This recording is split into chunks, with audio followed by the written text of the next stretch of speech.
কবি পুরুষোত্তম ভট্টাচার্যের কবিতা, নাটক। অনন্তকাল ধরে হেঁটে চলছি আমি, কত মাঠ, কত ঘাট, কত পথ পেরিয়ে এসেছি আমি জানি না। কত রং, কত রূপ, কত মুখোশ বদলে এসেছি আমি তাও জানি না।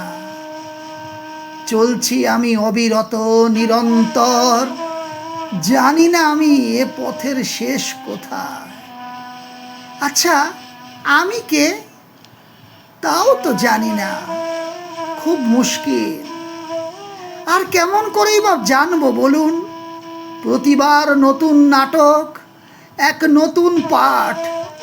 কখনো রাজা, কখনো ফকির, কখনো বা নারী, কখনো পুরুষ, কখনো হিন্দু, কখনো বা মুসলমান।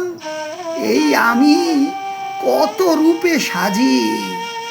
যখন মঞ্চে থাকি কত অহংকার, কিন্তু হায় সবই সং, সবই নাটক। যখন পাঠ শেষ, সব শেষ। মঞ্চ থেকে প্রস্থান, আবার নতুন জায়গা, নতুন পাঠ, নতুন নাটক। সবই ডিরেক্টরের খেলা।